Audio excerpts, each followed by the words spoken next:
and welcome to the Renaissance English History Podcast. I'm your host, Heather Tesco. I hope you're having a wonderful festive season and all the best wishes to everybody listening for a wonderful new year as well. So, this episode, I'm going to talk about childbirth in medieval and Renaissance England. I recently watched the BBC series called Medieval Lives that Helen Castor hosted. It's on YouTube if you haven't seen it. And I was really struck by the episode on childbirth. And it seemed obvious that I should do an episode on that, given that I've been pretty open about my own medieval issues with conception and carrying a successful pregnancy and childbirth, both here and in my personal blog. So I'm going to focus this episode on how women gave birth in medieval and Renaissance England, and especially the changes that began to permeate into the birthing room with the Reformation. So also one note, I'm going to be talking frankly about birth and pregnancy and sex. So if you are uncomfortable about that, or if you haven't had the birds and the bees talk from your parents yet, you really should not listen to this unless it's like with a parent. I know a lot of schools have links to this podcast up on their websites, and I really don't want to be the one to tell you about how babies are made. So go talk to a parent or another trusted adult, like a teacher or a youth group leader, okay? All right, the official public announcement portion is now over. So let's look at the medical knowledge and resources that women would have had as they got pregnant and carried a baby to term and then went through the ordeal of labor and delivery.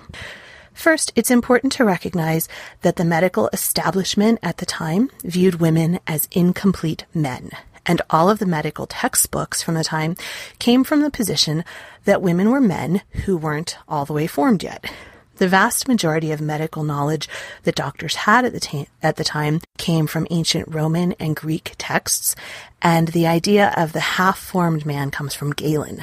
There's also a famous text called the Trotula text, which is actually 3 titles combined that were compiled in Salerno in the 12th century. The Italian port of Salerno at the time was a famous medical hub, and it was responsible for bringing a lot of knowledge from the Arabic world into Europe. One of the texts, called The Book on the Conditions of Women, talks a great deal about pregnancy, menstruation, and also care for a newborn child. This text was still making its way through Europe over the next several hundred years after it was first compiled, and it would have been a novel compilation of women's health issues, because at the time it was actually fairly difficult to study women's health if you were a male doctor, since very few women would be comfortable having a man handle their routine care, and most men might also find it sinful and lustful. So there were very few texts about women's health even until very recently. I remember when I was pregnant, my mom actually gave me this book called Expectant Motherhood, and it was published in the 1950s, and it talked about how your first visit with your doctor is going to be the most embarrassing visit of your life, but you just have to kind of grin and bear it because it's important for the child. And that was only, 60, 70 years ago. So you can imagine going back 500, 600 years, how difficult it would have been for men to actually study women's health. So Hippocrates gave us another idea about how women became pregnant that was still popular in medieval and Renaissance England, which is that women were not just the recipient of a man's sperm, or seed as they called it, but they provided seed themselves. Now what this meant was that a woman needed to have an orgasm in order to get pregnant. So I've read this before, and while there's clearly a positive side to this belief for women, ladies, don't go getting too excited about this and bringing the idea back, starting some kind of medieval women's lib hashtag movement or something, because in the Middle Ages, it was actually often used as proof against a woman's claim of rape if she got pregnant. Clearly, if she got pregnant, she enjoyed it because she had an orgasm, and so it couldn't have been rape. So I'm sure many rapists got off the hook because they just happened to commit their terrible crime at a time when the woman just happened to be ovulating. So it actually wasn't a very good belief to have long term. So let's go to a happier note. Let's have Joe marry Jane. They love each other very much, and he wants to have babies with her. Let's say it doesn't happen right away. Some towns had very interesting rituals to help with fertility. There was a meadow in Bury St. Edmunds in Suffolk where up until the 15th century, a white bull was kept for use in the town's annual conception ritual. The bull would be led by the monks at Bury St. Edmunds in a procession from the meadow, and the women who wanted to conceive would accompany the bull, stroking its sides until they reached the gates of the abbey. And at that point, they would enter the church and make all of their prayers and offerings to St. Edmund. Once a woman got pregnant, assuming that she does, she has a lot of mixed messages that she needs to deal with. First, there's, of course, images everywhere of the Virgin Mary and the birth of Jesus being this really beautiful, holy event, which, of course, we just celebrated. The whole world has this holiday around this beautiful event of the birth of Jesus in the manger and how peaceful it is and silent night and all of that. So contrast that to a popular book of the time called Holy Maidenhood, which describes pregnancy in part with this quite cheery opening. Quote, "Your rosy face will grow thin and turn green as grass. Your eyes will grow dull and shadowed underneath, and because of your dizziness, your head will ache cruelly. Inside your belly, a swelling in your womb which bulges you out like a water skin, discomfort in your bowels and stitches in your side, and often painful backache, heaviness in every limb, the dragging weight of your 2 breasts and the streams of milk that run from them. Your beauty is all destroyed by pallor, there is a bitter taste in your mouth, and everything that you ate makes you feel sick. Worry about your labor pains keeps you awake at night. Then when it comes to it, that cruel, distressing anguish, that fierce stabbing pain, that incessant misery, that torment upon torment, that wailing outcry, while you are suffering from this and from your fear of death, shame added to that suffering with the shameful craft of old wives who know about that painful ordeal, whose help is necessary to you, however indecent it may be, and there you must put up with whatever happens to you." Unquote. After reading that, I would totally be headed straight to a nunnery. So in another contemporary book, though, called The Sickness of Women, things aren't quite as bad. They say that if it's a normal natural childbirth, 20 pangs or so should be enough. But of course, we don't really know that much about how often the births went so easily. We're a little better informed with complications. In the 16th and 17th century in England, the estimations are that about 1 out of every 40 women died in childbirth, 1 in 40, and as many as 200 out of 1,000 children would die before the age of 5. Those are staggering statistics. Mothers were advised to make confessions and to make their wills if they needed to before labor in case they died giving birth. Complications mentioned in The Sickness of Women starts with the, quote, unnatural presentations, i.e. the baby in the wrong position. In these instances, the midwife is to anoint her hands with wild thyme oil and attempt to turn or rearrange the baby or enlarge the cervix without medicine. Totally not cool. The birth of my own daughter was successful only with forceps, but of course until the 17th century, forceps didn't exist. If the baby was stuck, attempts would be made to jar the baby out by shaking the woman, lifting her, rearranging her, repositioning her, and other similar methods, which, given the fact that she was probably in the 2nd stage of labor by this point, I can only imagine how painful they must have been. In fact, let me take a moment and just sit down here for a minute, because I'm kind of making myself nauseous. Sorry if you're eating or something. So if you're driving, probably you should stop listening to this. No, I think that was the worst, actually. So in the case of stillborn children, it appears that the life of the mother and not the baby was meant to be saved if possible. So that also leads to an interesting conundrum that involves baptism. Midwives extraordinarily were given the right to perform the sacrament of baptism in an emergency if the child would die. And that was not only so that the child could be buried in consecrated ground, but also so that they could go to heaven. They didn't need to wait until the child was fully delivered. If it looked as if they wouldn't live, if there was any protruding limb at all, the baby could be baptized. There's also stories of doing post-mortem cesareans if the mother died, to bring out the baby and baptize the baby before the baby died as well. Priests would work with the midwives to ensure that they knew the correct words of the ceremony and that they had clean water available. And in the late Middle Ages, there were actually some concerns that midwives were using witchcraft to kill a baby or a mother or both And so they started actually coming up with more careful regulations of midwives and licensing midwives, because they had such power over both the physical and the spiritual realm of the child and the mother. So fortunately for most midwives, though, birth was this communal event. There were lots of women there. And there were also many, many witnesses to a midwife's decisions. So if something was questioned, there were people there who would attest to the necessariness of baptizing the child or whatever they had to do to the mother. So interestingly, some recent excavations have shown that mothers grieved for lost babies just as much as we do now, and as much as I myself did. We actually keep our son's ashes in our living room so that he's still part of our family. Some excavations of homes have shown babies' graves under the home, lovingly made, where the baby was arranged as if he was sleeping and had little tokens buried with him. Some people have argued that maybe it was because the family couldn't afford to bury the baby in the church, or maybe the baby wasn't baptized.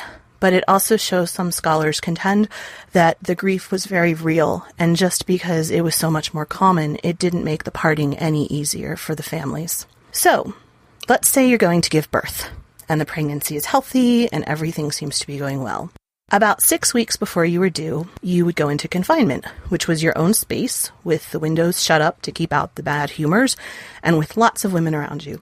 No men were allowed, except very rarely priests. I can imagine today it might be a group of women with perhaps Channing Tatum posters everywhere. I don't know. So at that time, they had more prayer rolls and religious things. Noble women and queens often had celebrations and feasts to celebrate their going into confinement as well. When labor began, one of the saints that a woman might pray to was Saint Margaret, the patron saint of childbirth. And women would often listen to readings about her in their early stages of labor. There were also icons and relics that women depended on. At Burton-on-Trent in Staffordshire, pregnant women were, quote, very desirous to have the staff of Saint Modwina to lean on. Others had statues or tapestries or prayer rolls to help them focus. And for centuries, women believed in the benefits of jasper, and also they used birth girdles. At Westminster Abbey, monks guarded the Virgin Mary's own birth girdle, given to them by Edward the Confessor, and it was available to rent out for noble and royal births. And interestingly, it kind of sounds funny to our modern ears to think that prayer rolls could make a difference, or birth girdles, or icons. But this is the way women who want a natural drug-free childbirth are often coached even now. Side note, I studied self-hypnosis before giving birth in an effort to go drug-free, and there was a lot of emphasis on the music you could play that could trigger a hypnotic state, on imagery, going to a safe space in your head and having your partner recreate and describe that space to you, and other ways to get into a really relaxed state. For what it's worth, my own safe space was a beach in Bournemouth at sunset on a summer's day, although after 25 hours of hearing my husband talk to me about it in between contractions, I'm actually a little bit sick of Bournemouth now. No offense if you live in Bournemouth. I'm sure I'll get over it as soon as I go back. So, the idea of icons and meditations on the lives of saints actually really isn't that unusual, and we still use it today in certain ways. But as the Reformation grew in England and brought with it the destruction of idols, these potential tools were taken from women. In 1538, the Bishop of Salisbury gave instructions that midwives in his diocese were not to use girdles, purses, measures of Our Lady, or other superstitious things. Some were told that they could no longer pray to the saints, but I'm not really sure that there would be any way to trace how closely these instructions were followed. I can't imagine being told while in the middle of labor that I was praying to the wrong saint. So, who knows how closely they were followed. But officially, they weren't supposed to pray to the saints anymore. After childbirth, women were churched or purified about a month after giving birth and would reemerge into the world at that point. The churching ceremony instructions are found in Leviticus, and some people have argued that the ceremony is more just kind of institutionalized misogyny, seeing as how it's associated with the Old Testament taboos around menstruation. But it's interesting to note that modern women, even today, are told to avoid sex for at least a month or their 6-week postpartum checkup to make sure that everything is healed and the risk of infection has gone down. So really there was something to it. And because even after giving birth, a woman's life was still in danger. Henry VIII's third wife, Jane Seymour, died just 2 weeks after giving birth to her son Edward. Those of you who watched Downton Abbey will remember that the Lady Sybil died after childbirth. Infection was a leading cause of death for most women, as was eclampsia. So a common event for people who could afford it was to go on a pilgrimage after childbirth. The shrine at Walsingham in Norfolk attracted many pilgrims who wanted blessings for fertility or for safe labors, or to give thanks for children who were safely delivered, because it was built in the 11th century to depict the house in Nazareth where the Annunciation took place. Henry VIII himself went there in January 1511, when Catherine of Aragon gave birth to a son, and he walked the final mile. Though, of course, it was a little too soon to celebrate, and the prince would die several weeks later. Two of his wives also visited Walsingham for fertility blessings, and again, Walsingham Priory was dissolved in 1538, and I can imagine Henry approving that dissolution and saying a giant F.U. to it, considering how little it had helped him. Finally, a note on birth control. Women didn't have the pill, obviously, but there were ways that birth control was practiced, despite the fact that it was seen as a sin. By the early 14th century, couples practicing the withdrawal method were widespread enough to be troubling to confessors, and also many women had access to herbs that could cause the body to abort a fetus, and were extremely effective in the early stages of pregnancy, sort of like a modern morning after pill. So despite a lack of modern medicine, couples and women did have some ways of taking control over their reproductive lives. And seriously, please don't send me emails about abortion. Just don't. Just really don't. I kind of hesitate even saying that last sentence. Seriously, just don't do it. It's not a good idea. So that's it for this week, except the book recommendation, which is Medieval Women, A Social History of Women in England, 450 to 1500, by Henrietta Leiser. I apologize if I'm saying your name wrong. I'll put a link up to purchase it on the website, which I'm actually trying to relaunch on WordPress with a lot of links and supporting documentation for my podcast in the next few months. So check it out soon. And I'll also throw up the YouTube link to Helen Castor's Medieval Live series, which I highly recommend. And something else is that a lot of you, this podcast gets a huge amount of downloads, right? And so I have a favor to ask of you. If you like it, please take a few minutes to write a review on whatever service you use to listen to it, like iTunes or Stitcher or whatever. It would make a big difference for me, and I would be forever grateful. And second, I'm trying to cover some of the ongoing costs for this podcast, as well as be able to make more episodes regularly.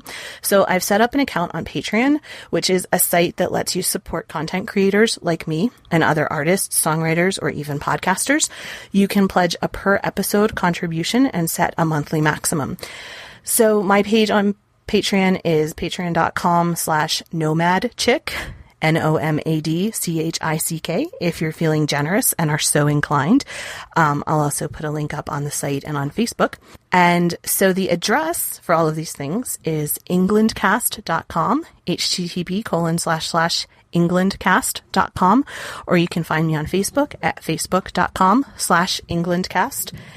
And also remember to check out my blog of random curiosities, which is curatory.com, KURATORY.com. And I hope I see you over there sometime soon. So again, I hope you're having a fantastic festive season, and I wish you all the best for a wonderful 2015, and I will see you again very soon. Thank you so much for your listenership and for your support. Talk to you soon. Bye-bye.